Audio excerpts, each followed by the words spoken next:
Philippines में मंगलवार को 6.9 तीव्रता का शक्तिशाली भूकंप आया, जिसने देश के कई हिस्सों में तबाही मचाई। इस प्राकृतिक आपदा के कारण कई इमारतें ढह गईं, 50 से ज्यादा लोगों की मौत हो गई। कई इलाकों में भूकंप के तेज झटके महसूस हुए, जिससे लोगों में अफरा तफरी मच गई और लोग घरों और ऑफिस से बाहर निकल आए। भूकंप के झटके इतने तेज थे कि कई इमारतें, खासकर जो पुरानी जर्जर इमारतें थी, वो पूरी तरह से ढह गईं। इससे कई लोग मलबे में दब गए। फिलीपींस के आपदा प्रबंधन अधिकारियों ने तुरंत ही राहत बचाव कार्य शुरू कर दिए। मलबे में फंसे हुए लोगों को निकालने के लिए बचाव टीमें दिन रात काम कर रही हैं। मृतकों की संख्या बढ़ने की आशंका जताई जा रही है।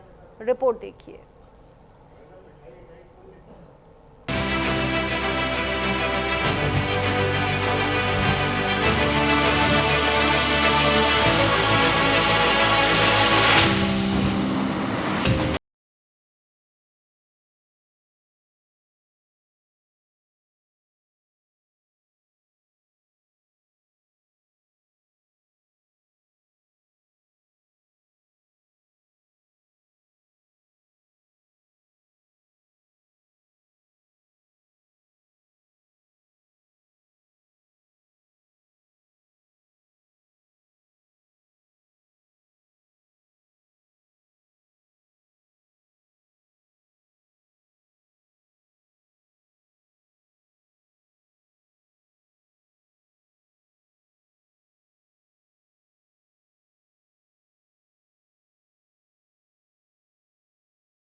किए गए हैं।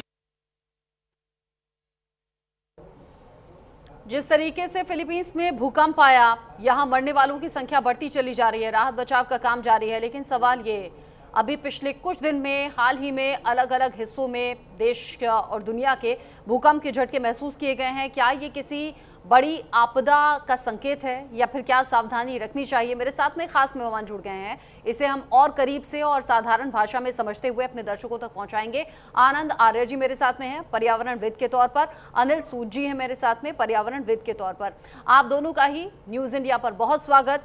अनिल सूद जी, जिस तरीके से, क्योंकि इससे पहले भी हम कनेक्ट होते रहे हैं, अलग अलग देशों में भूकंप के झटके आना, भूकंप के बाद सुनामी की चेतावनी होना, ये जो प्राकृतिक आपदा बार बार आ रही है, ये क्या किसी बड़ी अनहोनी की दस्तक है क्या? बिल्कुल, आपका अंदेशा बिल्कुल सही है रचना जी। क्योंकि अगर आप इंडिया का इतिहास उठा के देखें तो 1905 में पहला अर्थक्वेक जो आया था वो कांगड़ा का आया था हिमाचल में, और मैसिव डेवास्टेशन हुई थी। उसके बाद 1990 के आसपास शायद चमोली में आया था 1991 में, if I am not wrong. और उसके बाद यहाँ पे गुजरात में था, और उसके बाद लतूर में था। तो अगर हम हिस्ट्री उठा के देखें तो बहुत से एरियाज हैं जहाँ पे कि अब एंटीसिपेट साइंटिस्ट, मैं नहीं कह रहा, ये साइंटिस्ट एंटीसिपेट कर रहे हैं कि जो अर्थक्वेक्स हैं ये 100 साल के बाद रिपीट होते ही होते हैं। तो जिस तरह से हमारे अगर पिछले कुछ महीनों का ही हम अंदाजा लगा लें तो कितने ही अर्थक्वेक्स जो हैं आ चुके हैं, और वो लगभग 4 की इंटेंसिटी के आ चुके हैं। और जो क्लोज प्रॉक्सिमिटी में है वो भी 6 से 7 के रिक्टर स्केल पे आ चुके हैं। तो आने वाला समय जो साइंटिस्ट के हिसाब से है, ये एक बड़ा डेंजरस सा पीरियड आने वाला है, जहां के भूकंप के और उसके साथ साथ भूकंप के बाद, भूकंप तो एक है, उसके बाद वोल्केनिक एरप्शंस भी शुरू हो सकती हैं। That is another dangerous aspect जो कि आने वाले दिनों के लिए सब लोगों के लिए एक चिंता का विषय है। जिस तरीके से आपने कहा आने वाले टाइम में सभी के लिए चिंता की बात है। आनंद आर्य जी, एक तरफ तो भूकंप है, अच्छा इसका भी इम्पैक्ट मैं समझना चाहूंगी और व्यूअर्स के मन में भी ये सवाल होगा, 6.9 की तीव्रता का ये जो भूकंप आया है, कई हिस्सों में ये भूकंप उतना विनाशकारी नहीं होता, लेकिन कई हिस्सों में इमारतें ढह जाती हैं, बर्बादी ज्यादा होती है, मौतें ज्यादा होती हैं, ये अंतर क्यों है? ऐसे हमारे जो हिंदुस्तान में कागजों पे रिक्टर स्केल की कंपैटिबिलिटी जो है वो सिर्फ कागजों पे होती है। आप अगर जापान का एग्जांपल लेंगे तो जापान में पिछले कितने जो 7 रिक्टर स्केल पे 7 का भूकंप भी आया है, पर डेवास्टेशन इतनी नहीं हुई। हाँ। क्योंकि वहां की बिल्डिंग्स, इवन रेलवे ट्रैक तक इस तरह से डिजाइंड है। हाँ। हमारे यहाँ जो है वहां कॉन्टिन्यूस रिसर्च चलती रहती है कि बिल्डिंग्स को अर्थक्वेक प्रोन कैसे बनाया जाए, अर्थक्वेक से को सेफगार्ड करने के लिए कैसे बनाया जाए। अगर आप नोटिस करेंगे जापान की कंस्ट्रक्शन लाइट वेट कंस्ट्रक्शन है, हमारे यहाँ जो कंस्ट्रक्शन है वो हैवी कंस्ट्रक्शन है, कंक्रीट बेस्ड कंस्ट्रक्शन है। और जिसकी वजह से जो है हमारे यहाँ कागजों पे तो सब कुछ हो जाता है, और जमीनी हकीकत हमारे यहाँ कुछ और है। और दिल्ली जो के सिस्मिक जोन 4 में आती है, और यहाँ पे तो मतलब 5 के ऊपर अर्थक्वेक आने का मतलब मैसिव डेवास्टेशन। यानी आप कह रहे हैं किसी भी देश के इंफ्रास्ट्रक्चर पर डिपेंड करता है वहाँ इमारतें कैसी बनाई गई हैं, आपकी भूकंप से निपटने की क्या कुछ तैयारी है। आनंद आर्य जी, आप भी इस सवाल पर रिएक्ट कर सकते हैं। साथ ही मेरा सवाल आपसे ये भी होगा, हम देख रहे हैं मौसम में बड़े बदलाव हैं, बरसात टाइम से ज्यादा हो रही है, गर्मी टाइम से ज्यादा हो रही है, अनुमान ये भी लगाए जा रहे हैं सर्दी भी इस वक्त जो आएगी अब वो लिमिट से ज्यादा होने वाली है, लिमिटेड टाइम से ज्यादा होने वाली है। कहीं ज्वालामुखी फट रहे हैं, कहीं बादल फट रहे हैं, अलग अलग देशों में ये जो भूकंप आ रहा है, सुनामी की चेतावनी है, ये सब कनेक्टेड है क्या?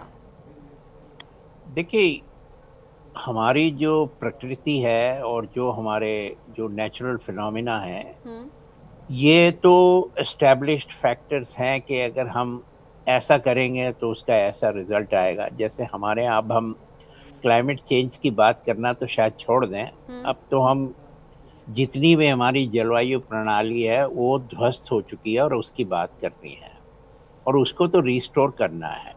तो ये जितना भी हम देख रहे हैं जो एक्सट्रीम इवेंट्स हो रहे हैं आज की डेट में, कि एक तो मौसम के हिसाब से जो पहले हम जानते थे कि 6 मौसम है आराम से, इतनी है, ये पीरियड इतना है, ये इसका है, अब उनमें इतनी एक्सट्रीम होती जा रही है। और वो उसका नतीजा यही है कि हमने अपने पहाड़ों की रक्षा नहीं करी, ग्लेशियर्स की रक्षा नहीं करी, अपने पेड़ काट दिए हैं। अभी आपने देखा उत्तराखंड और हिमाचल के अंदर जिस तरह से वहाँ पे इलीगल फेलिंग हुई है ट्रीज की, और जिस तरह से लॉग्स पानी के साथ बहते हुए आए हैं। पर अगर हम इसको इसी परिपेक्ष में देखते हैं कि भाई जितना भी ये भूकंप है, भूकंप तो देखिए एक नेचुरल फिनोमेना है जो अर्थ की कंस्ट्रक्शन है, जिस तरह से ये बनी हुई है। अब उसके अंदर ये भूकंप आना एक एक तरह से नेसेसरी है कि जिस तरह से बना है वो भूकंप तो आएंगे ही आएंगे, उसमें कोई दो राय नहीं है। अब इंटेंसिटी कितनी होगी ये भी हम जानते हैं कि भाई 1 2 3 4 से लेके 8 9 तक के हो चुके हैं जो हम देख चुके हैं, जिसकी वजह से इतनी डिस्ट्रक्शन हुई है।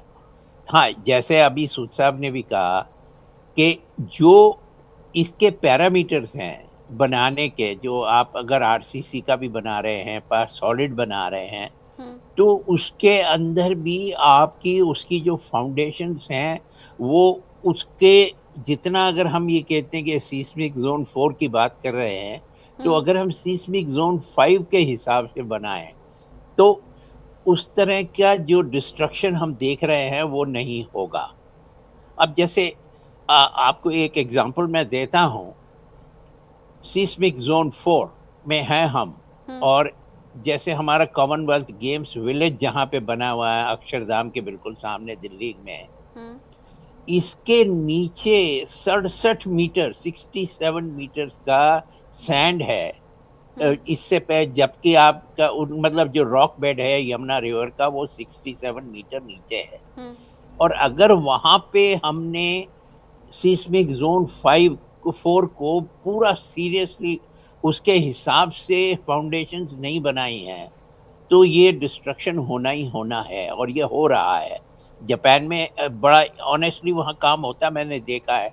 मैं खुद एक दफ़ा ताइवान के अंदर, ताइपे के अंदर, वहाँ पे मैं देख चुका हूँ। वहाँ पे मैं 19th फ्लोर पे था और इतना ज़ोर का तूफान आया था कि आप देख सकते कि जो 40-40 50-50 की मंजिल की दीवार बिल्डिंग्स थी वो वाइपर्स की तरह चल रही थी, पर कोई डैमेज नहीं हुआ।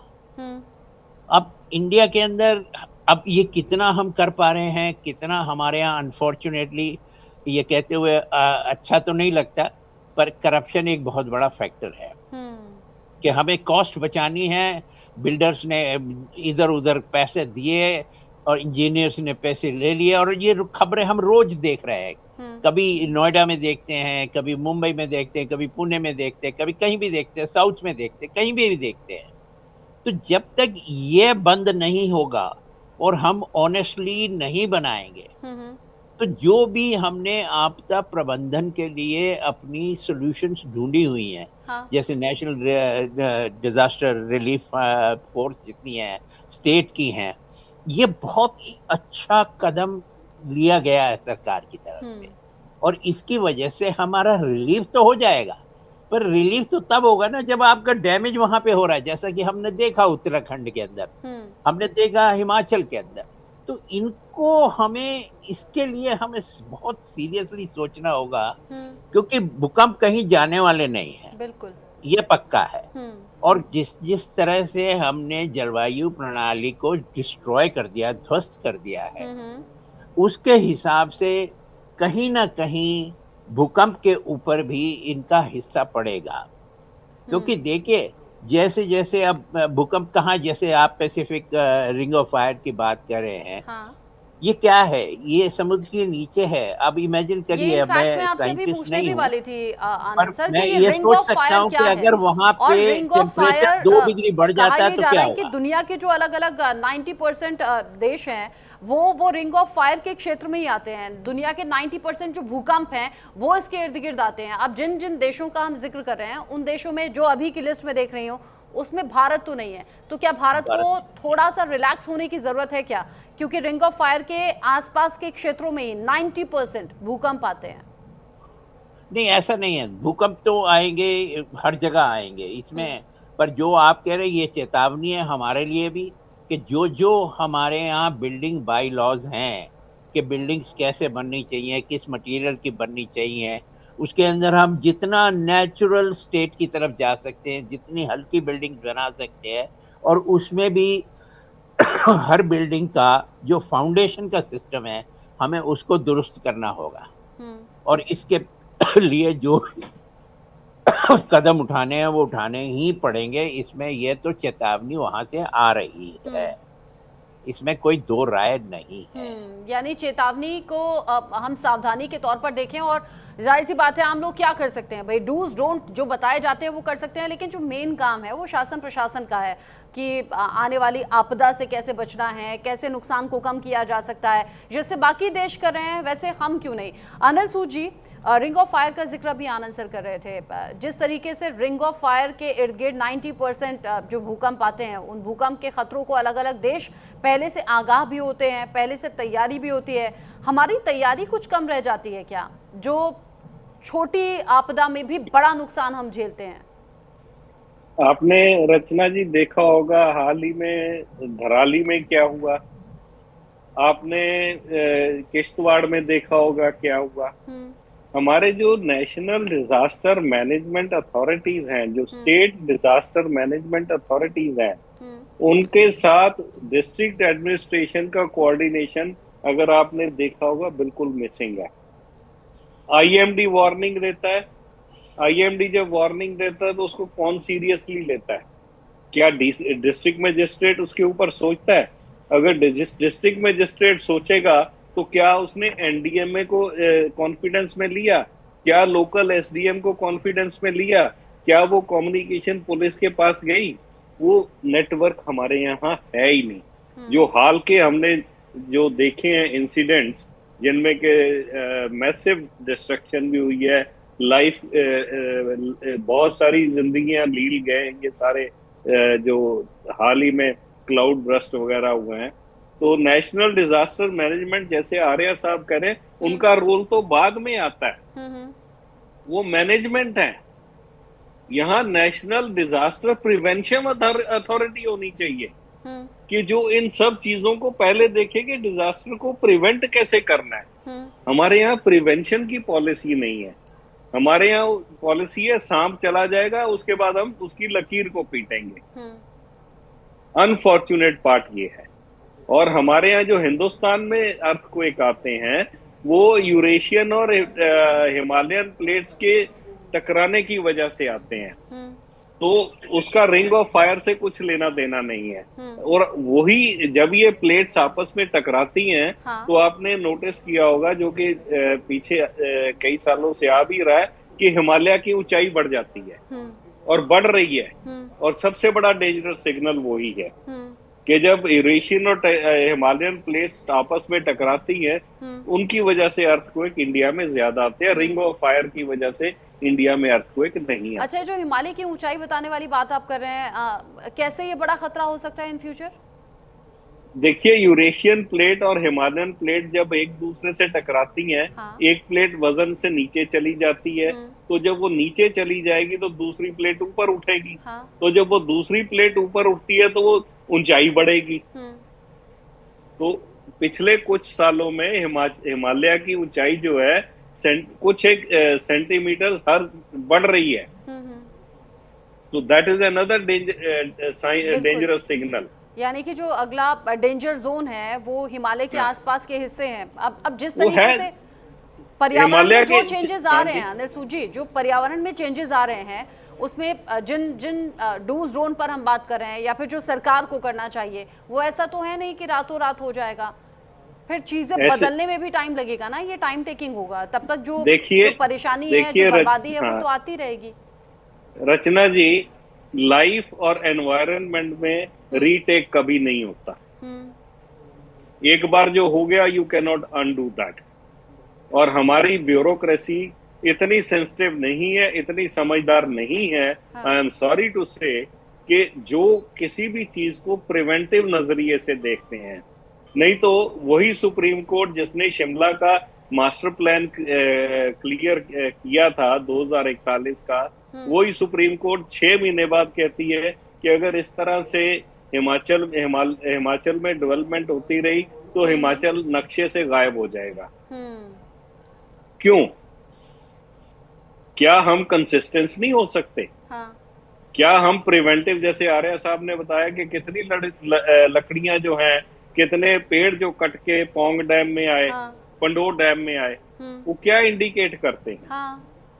हमारा पूरा सिस्टम बना हुआ है और बिल्कुल। पूरा सिस्टम जो है वो आज की डेट में कोलैप्स्ड है। सिस्टम ना तो एक दिन में मजबूत हो सकता है और ना ही एक दिन में खोखला हुआ है। हाँ, बिल्कुल ठीक कहा आपने। हिमाचल में जब जगह जगह बादल फटने की घटनाएं सामने आई थी, जब वो सैलाब के साथ में लकड़ियां बहकर आ रही थी, सोशल मीडिया पर बड़ा लोगों ने कह दिया कि पुष्पा कौन है, हिमाचल में कौन ये सब कुछ कर रहा है। लेकिन आनंद आर्या जी, ये रातों रात तो नहीं हुआ होगा ना, इसमें भी बड़ा टाइम लगा होगा। अगर कोई जंगलों को काट रहा है, नुकसान पहुंचा रहा है, पर्यावरण पर उसका इम्पैक्ट है, फिर क्यों आंखें मूंद ली जाती हैं? ये तो फिर हादसों को या आपदाओं को इनवाइट करने जैसा हुआ ना। नहीं, देखिए, ये तो जैसे सूद साहब ने भी कहा कि हमारी ब्यूरोक्रेसी एक तरह से ना तो आगे पहले की सोचती है और सोचने के बाद भी रूल्स तो बन जाते हैं पर उनको इम्प्लीमेंट नहीं किया था। आज मैं ये नहीं कहूँगा कि हमारे यहाँ लॉ नहीं है या रूल्स नहीं है, हमारे यहाँ सब है। सुप्रीम कोर्ट की डायरेक्शंस हैं, पर सबसे बड़ी दुर्भाग्य वाली चीज़ जो है वो ये है कि हम इनको इम्प्लीमेंट नहीं कर रहे हैं।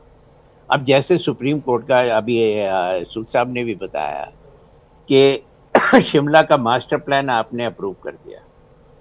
मैं ये जानना चाह रहा हूँ कि हम इस समय और इस खासकर आज की डेट में, जबकि सुप्रीम कोर्ट इस मामले में पूरी तरह से इन्वॉल्व है, कि उत्तराखंड और हिमाचल ये दो रीजन ऐसे हैं, बल्कि पूरा हिमालय रीजन हमें ऐसा है जिसको हमें इको सेंसिटिव डिक्लेयर करना है आज।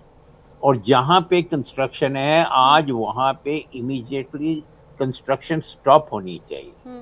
और जब तक कि इसकी एक पूरी हाइड्रोलॉजिकल आपकी हर तरह की स्टडी नहीं हो जाती, हाँ। तब तक वहाँ पे ना तो एक पेड़ कटना चाहिए, ना वहाँ एक रोड बनना चाहिए, बिल्कुल। ना वहाँ पे कोई लॉ चेंज होना चाहिए। क्योंकि जब तक हम ये नहीं करेंगे, तो मैं आज आपको इसी चैनल पे आप अगले साल मुझसे दोबारा पूछेंगे जब उत्तराखंड और ये हिमाचल में यही हाल होगा, और तब भी मैं यही कहूँगा, जैसे कि हम दिल्ली की हवा के लिए पिछले 14 साल से तो मैं बोल रहा हूँ, हर चैनल पे बोल चुका हूँ, हाँ। हर इंस्टीट्यूशन को चिट्ठियां लिख चुका हूँ, हर सेमिनार में पार्टिसिपेट कर चुका हूँ, हाँ। और बहुत कुछ आवाज उठा चुका हूँ, चिंता वाली पर बात तो वही यही ढाक है। के तीन पात। आप जैसे कल था वैसा concerned आज जो है people होते और हैं वो इस बात के बारे में बात करते हैं, या कुछ टीवी डिबेट्स हो जाती हैं, डिस्कशंस हो जाते हैं, लेकिन असल में जिन्हें इस तरफ सुध लेनी चाहिए वो थोड़ा अनजान से, बेखबर से इस तरफ से नजर आते हैं, और यही चिंता की बात है, आने वाले खतरे को और ज्यादा बढ़ाती हैं। बहरहाल आप दोनों का ही बहुत शुक्रिया, आनंद आर्या जी, अनिल सूद जी, बहुत शुक्रिया न्यूज इंडिया के साथ में जुड़ने के लिए। छोटा सा ब्रेक यहाँ पर ले रहे हैं, लौटेंगे।